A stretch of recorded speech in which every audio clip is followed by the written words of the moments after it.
another Trading Fibs video. Today we're going to do an instructional video on how to analyze a chart, a couple of basic concepts, how to draw out price action levels, and looking for oversold and overbought levels. The first thing you want to do when writing out your price action levels is zoom out to the biggest time frame that you can, that makes sense, to where you see some couple of points you can actually go by. So this is the Aapl chart. So I have it, each candlestick is 1 year, and I also have it on the log scale at the moment because of when it first came out, it was penny stocks, and so I think today, as we're going into the video, I'll probably take the log scale off and just use the normal scale.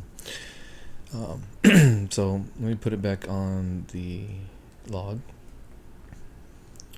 and you can see here in the early 1990s, all this level, I want you to look and focus at this level here, and you can see that I picked certain candlesticks like this one here. I'll label them for you. So this candlestick, this one, and this one gave me a level. Now I could also say that there's a level here also, but I didn't focus too much time on it because we're really gonna focus more to the most current date. But to help with how to draw out these levels is you want to find a really significant level where these candlesticks commonly touch the same price point. So you see these wicks here, here, and here, and here, and a couple on this side here. So grab your price tool chart here, and this is Thinkorswim platform. All your tools are right here down at the bottom. So it's the second one to the right, price level. Click on it, and you're going to find you just got to click on it twice to label it. So we're going to go ahead and put it right about here. Okay, now let's zoom in on this here real quick. You can see that we got it touching here, here, and as far as wicks go, that's about it. So when you read them right to left, the wicks kind of give me something to go by, but when I'm reading it further to the left, I want to find a body of a candlestick that's closed on that same point. I hope that makes sense. So this candlestick right here kind of helped me label this level. So I started out because I saw there was some rejections here on these three wicks. So I looked to the left to see if there's a body of a candlestick that closed, and I see these three right here, these grouped candlesticks here. So this red one opened here at 52 cents, and this one closed at 53 cents, and this one closed at 50 cents. So somewhere between 53 cents gives me where I need to lie this price level, support or resistance. So yeah, all right, so let's back out here, zoom out, and you can see here I labeled a level at 128 according to these two overlap. So this gave me a good starting point to look. Now I know I went kind of in reverse of what I just said. So the body of the candlesticks gave me the price level, and then to the left the wicks gave me the second point. So I always try to have at least 2 points. The more that can touch along that price level, the better. That gives it a little bit more conviction. So again, here I have 1, 2, 3, 4 bodies of the candlesticks that gave me a level here. So I went ahead and labeled one on the top and the bottom. Definitely, this one's pretty obvious that that's an area of consolidation. Again, these candlesticks are a year. So for 3 years, Apple traded at $2.99, between $2.99 and $7. So, you know, a trader's dream, really, if they can catch these ranges. Okay. So then from 2010, it pretty much rallied. All right. So not a lot. I can draw some levels in there, but it's not significant because, you know, we're here in 2025. I don't want to waste a lot of time, but I could say here around 22.80 would be a level, and 34.10, something like that. Okay, hopefully you can see. I'll zoom in here. We can.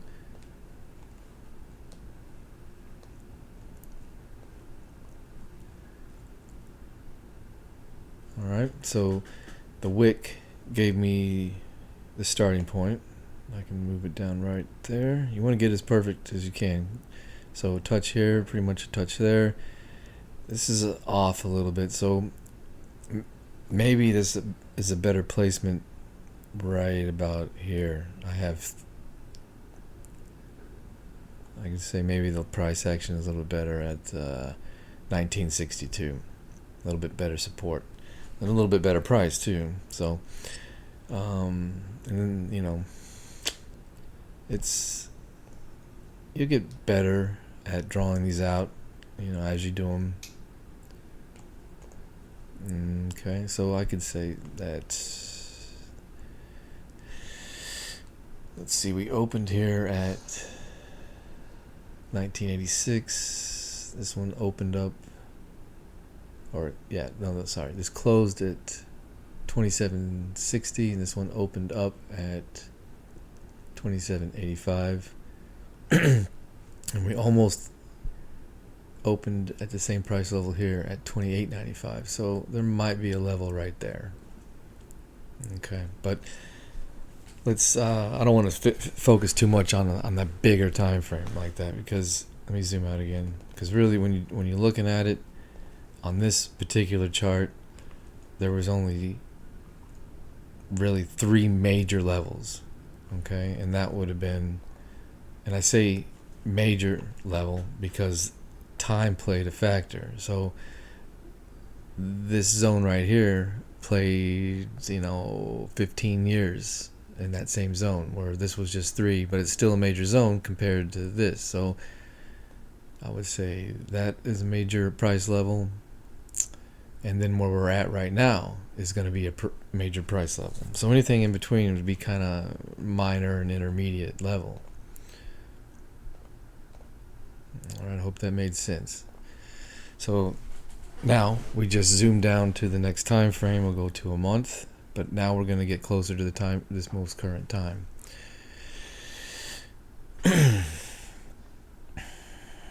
So now every candlestick is a month. We'll zoom in a little bit for the last 4 years here.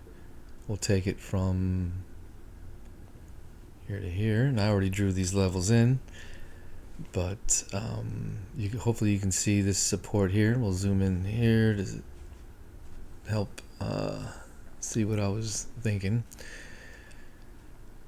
So, this level here, there's an argument I could say that it could be really here or here, but I felt like this was kind of a lot of, a resistance from about October to April in 2021. So I decided that the price level was better here, and you could see some wicks held up the support here, and there's a candlestick that opened almost right on it. So I felt like this is a major area of price action. So as you're doing these, you can color code these, so you can edit the property and then change it to, well, red for me is a major level. So maybe I'll do red, yellow, green, or whatever. So you don't want so many lines you can't read the chart, right? So maybe just do 3 levels, 4 at the max. Okay. So, and on this next level up here, they just, for me, I've been doing it for a while now, so these levels just kind of stick out, and I don't even really think about it, what I'm doing. But I do this, when I'm trying to figure these out, it's not always the wick or it's not always the body. I want to kind of make that clear. That determines that price level. It's the consistency. So it's very hard to explain. So that's why I'm trying to do this video to show you.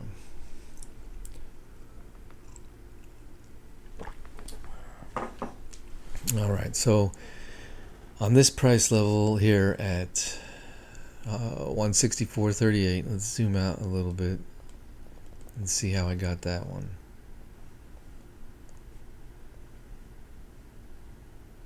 And really, these aren't that hard. This isn't that complicated. I'm just trying to go in depth in case there's any doubt. But, I could probably move this one down here to the tip of this wick here. And these 2 wicks here, I saw some price rejection. So it caught my attention. I looked to the left to see if there's any candlesticks with a full body that was open or closed. And that's what determined these 2 candlesticks and this one here. And this one here is what I decided, okay, I'm going to go ahead and just label that price level at the 165.23 level. Okay, so when it's off a couple pennies, maybe I would say, okay, edit the property and just round it up to an even number, 165.20. Okay, you can do that too. So, but when you couldn't even tell that it moved on the monthly time frame. So, anyways, but I did want to show you that you can manually edit the number, lay out the track and then lay out the level, and then you can go in and edit and fine tune it here at the value. And here's where you change the color to. Okay, so let's go up to this white level here. I was just trying to indicate that at a lower or less significant price level, you can indicate it with a different type of color. But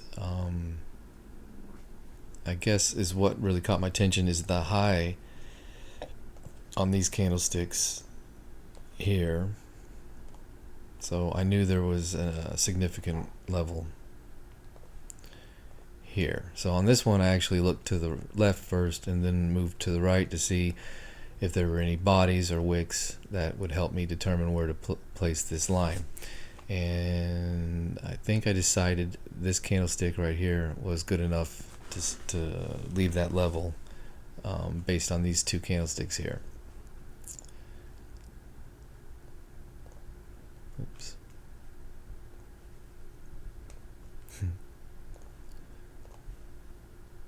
That candlestick right there. Okay. And also, I have my moving averages up. Okay. So that will help with predicting price movement or a price level, I should say. But I don't really want to get too in depth in the moving averages today.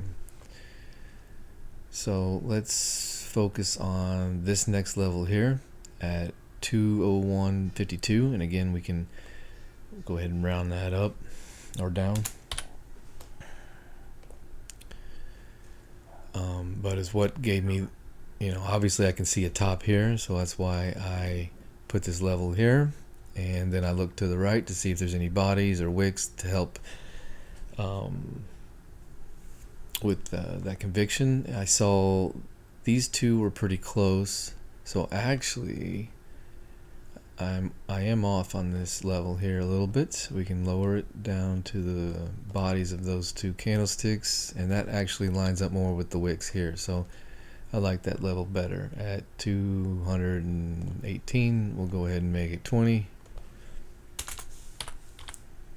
Don't even really have to do that though. It's not important.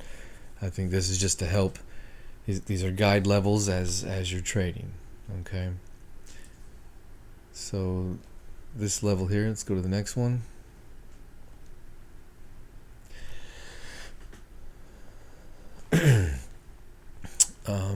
Let me zoom out on this one, because this is the one that kind of just, when you do these for so long, they just stick out. So this level, I could just see a level in here, but I think this candlestick and this candlestick helped me see that, and this wick on this candlestick. Now this is a very that was a weird rejection off this wick. So let me zoom in here. So I decided to measure the distance between this moving average and this moving average. Now I'm getting into the moving average. I said I wasn't going to go into it, but this wick was something special. Like I said, I could just see a level right in here.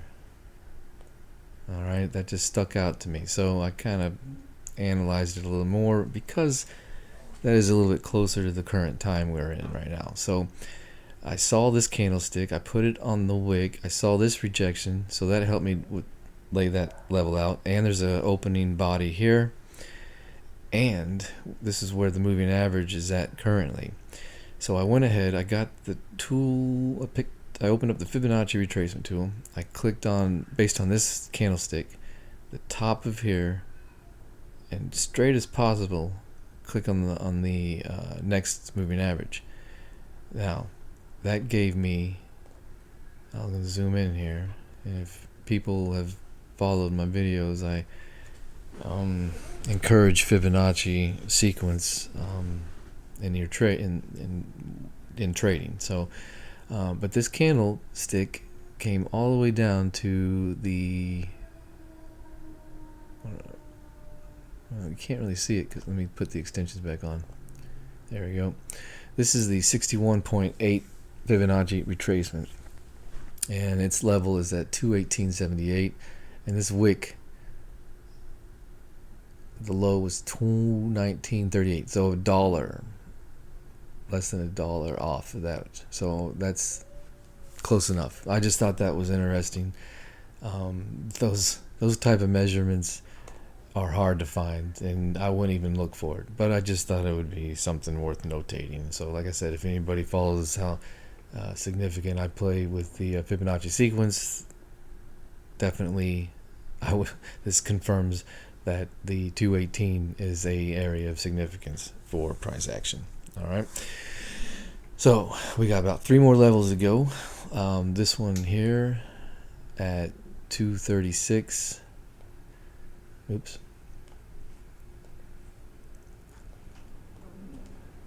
At 236 was, I hope, this is probably one of the easier levels to spot, because this is where we're at right now. I got a wick here, body here, or body closed here, body opened here, and these played through it, so kind of insignificant, but it was enough already to give me the 237 area.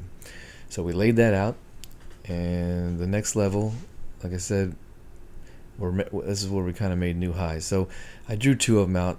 This level here is the top of the chart for Aapl, 259.9. So almost like 260.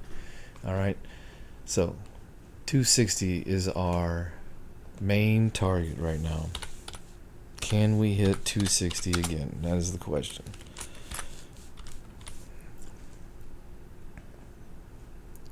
Well, let me put some question marks on there, because we don't know. All right, and I misspelled target. How about that?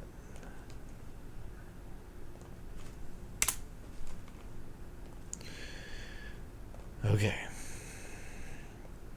So we got 2 levels here at the top. We got a wick and a couple of bodies. So that's why I got 2 levels and a wick. So this one's a little bit more significant. So that price is at 251.80, which is over here on all the price levels are indicated on the left here. So 251.80.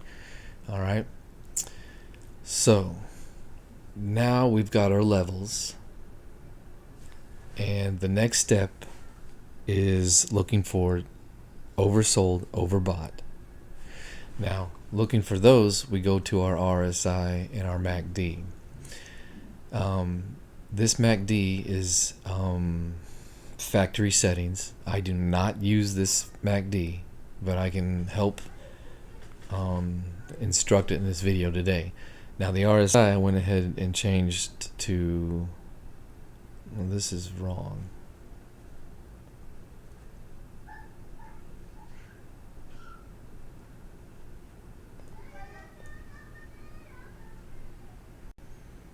Give me 1 second.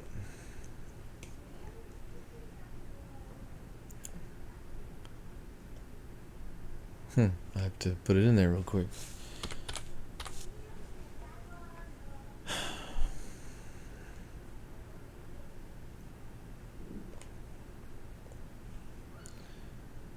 And when I use the RSI, I use a 13-day.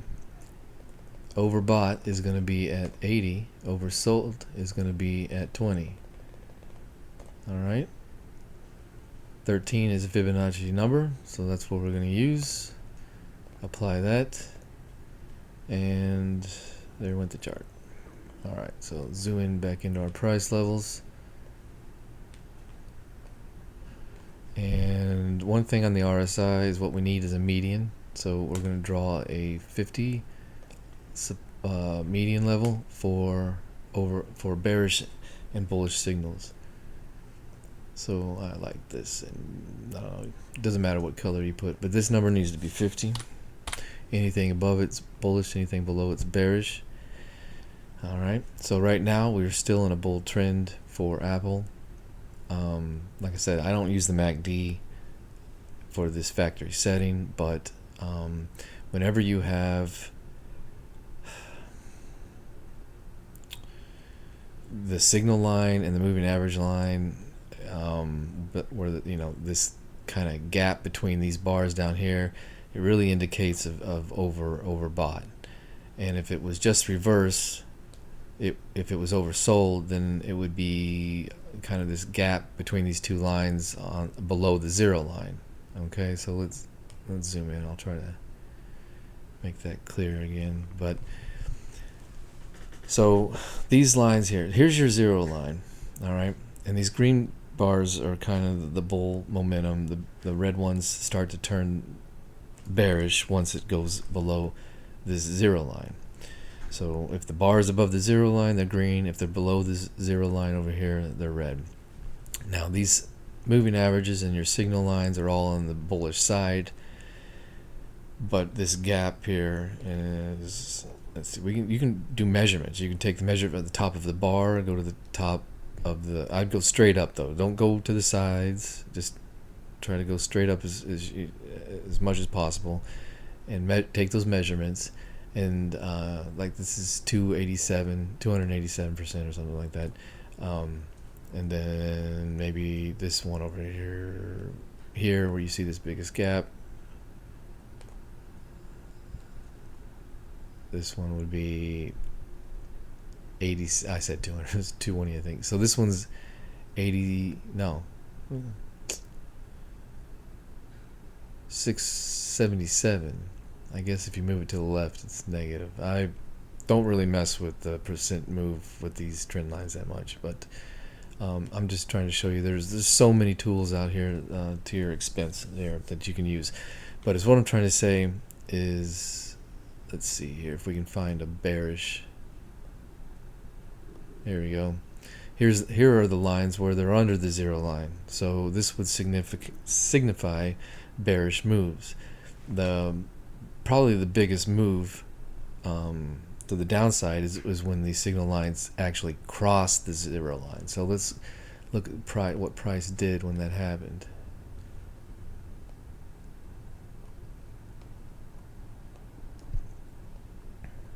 Okay, so it crossed right here, but see, price was already starting to fall way up here. So actually this moving average crossing the signal line is your indication of a bearish move. All right, this just down here tells you it still continues to be bearish. All right, and as it went sideways. So all this is just consolidation. Okay. Now, you can see the chart started to become bullish again when the moving average crossed over the signal line. So here indicates a buy signal. So you put in a buy right here, and you carry it until the signals cross again, which is right here. And let's see what price did. And see, really, you're kind of late getting out. The sell was up here.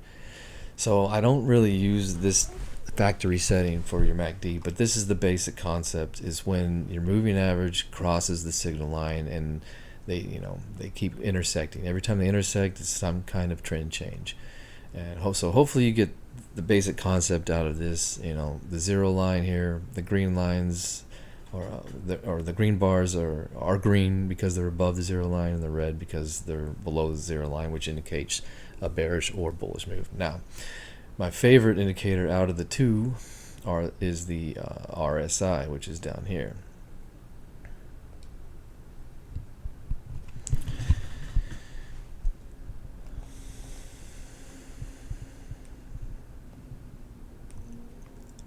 Trying to zoom in here for the most current date.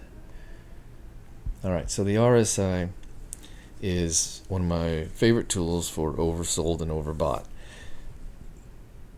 Let me explain. Overbought, if this line continues to go up here to the 80 level, this means the price is overbought, and we'd probably be looking for a trend change, or at least some kind of correction. Okay, and now this is true for the opposite direction. If this line starts to go down and gets somewhere below, at the 20 level here or below, then you're looking for oversold areas and a trend change to the upside. All right, now at the moment this level is at 58.8, somewhere around 60. Okay, so this is still a nice move to the upside.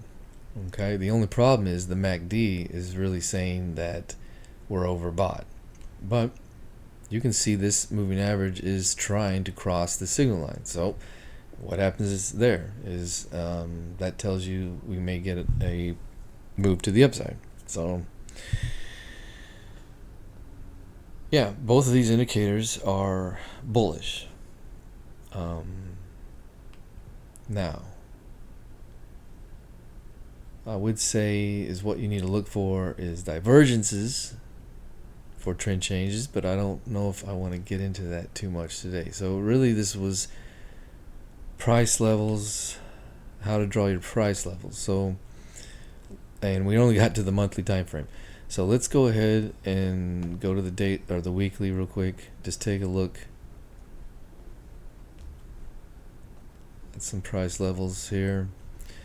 Alright, I drew these arrows here to show where I kind of started the price levels, and then so I pick out a level and then I look to the left to see if there's anything to help confirm that. There's a big candlestick here, a couple here. This was at 198. Well, it tells over here, right? 200 level basically. And see this wick right here off the moving average. So I'm not sure if a price level or the moving average gave me this rejection, but it stuck out. So I looked to the left and I noticed that there's a little lower level on these two candlesticks, three candlesticks here, and over here to the 2023 year.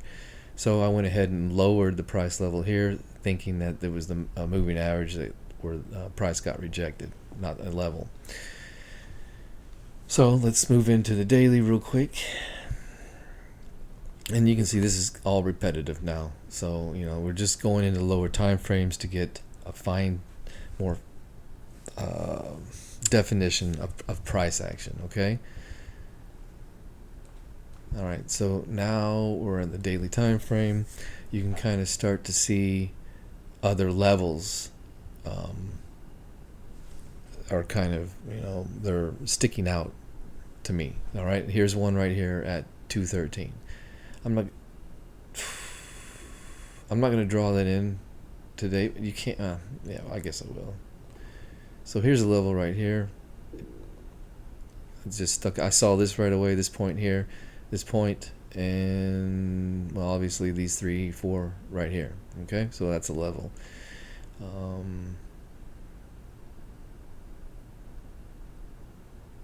Here's a level here. I can see it off the turn. Rejection here, or support really for here.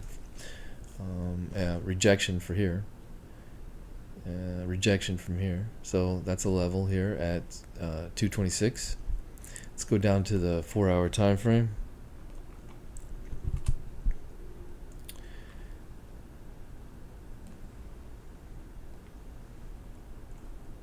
All right, so everything's looking the same. 4-hour and the daily pretty much the same in a lot of areas, so we're not going to mess with anything there. Let's go to the 1-hour time frame. And now we're only going to go back a couple months for the 1 hour here. So right away, I think we can still play within inside the 4-hour and daily time frames. So, well, here's a level.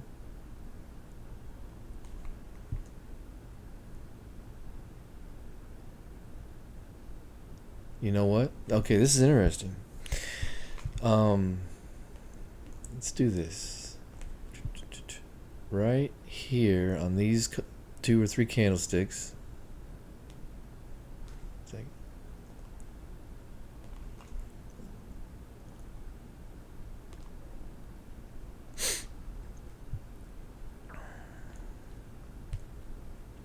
This is a level.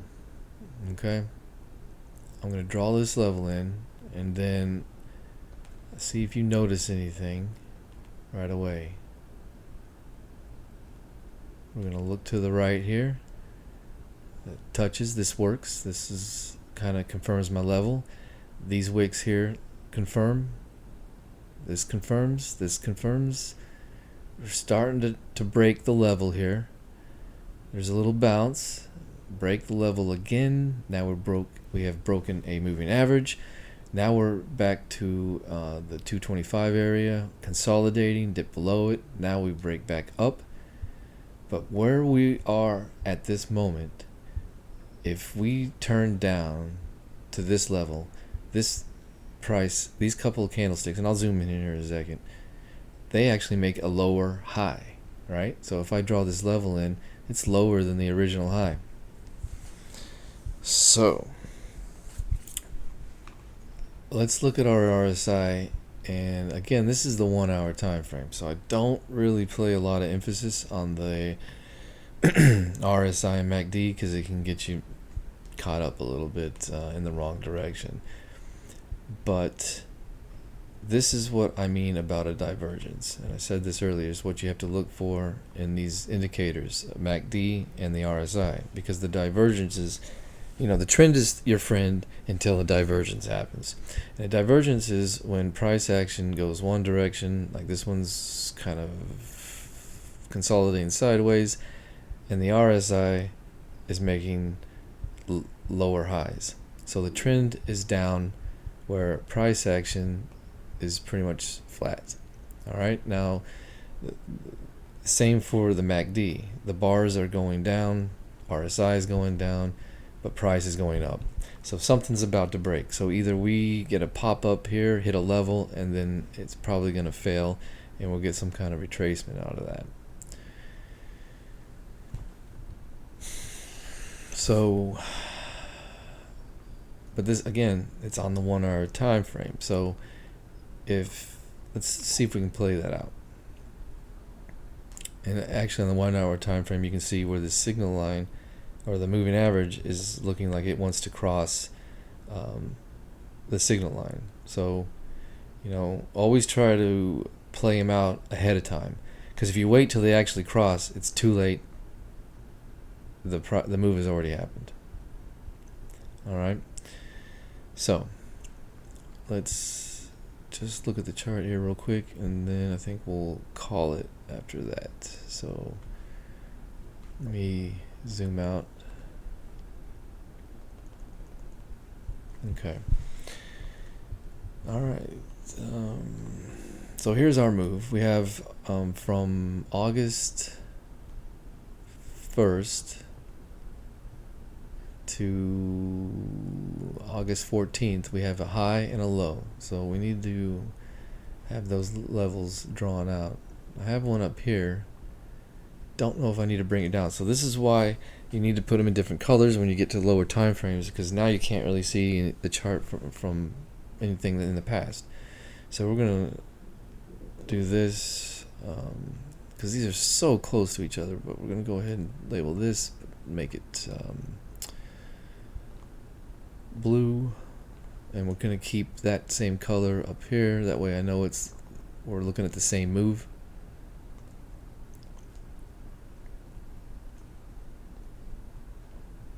All right, this is the range, the blue zone.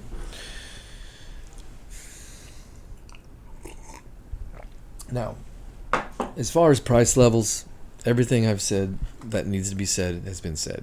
All right, so if there's anything that's confusing, then it's just going to get confusing from here on out, because now I'm going to look at retracements and predictions for this chart, at least on a 1 hour time frame.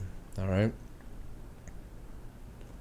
And if there's any questions on how to draw price levels or anything I said is contradicting, just email, let me know, and I'll try to answer the best I can. So, all right, right now I pulled up a retracement fib, and you know, I'm always looking for these candlesticks to hit directly on the fibs. If it gets in between them, that tells me that the move's not over. Okay. So let me get rid, you notice, okay, so I drew out the retracement fib from the high, from the low, all right, and I see a move that went past the 23.6 and looking like it wants to go to the 38.2, but we're not there yet. So what I need to do is ask myself, is this rally over? All right, so let's see this little move here. Let's measure it against the previous move and see how far it's come. So same thing, retracement here, and we got a candlestick, I think it hit directly on the 50%. Let me zoom in here to see. Well, I need to get these pretty much exact, right? So let's do that. We'll do that. Now we'll zoom into this candlestick here. 50% is overlapping a moving average. We had a price level, so that's probably why we were it got rejected, came down, made a higher high here, or a higher low. And I think this move is going to try to get to the 230 area and then come down. I think I can see these moving averages are starting to turn. So I think a bullish move for Aapl is in play. I also know that this is a pennant, a triangle. You'll hear in my videos that I always try to play triangles. Try to find triangles. Tells me that because I measure counts, and I count waves in 3 moves, labeled as an A, B, C.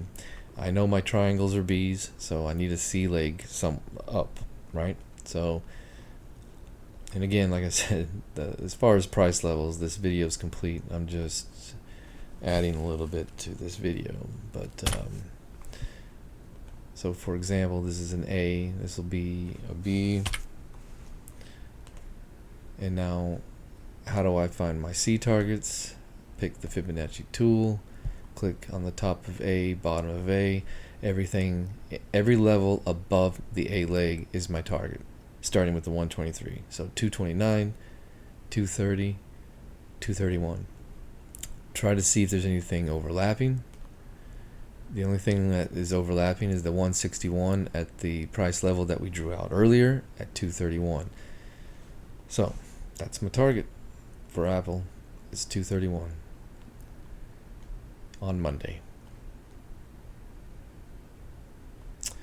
Like I said, if there's any questions, feel free to email. That'll be at the end of the video. And until next time, good luck.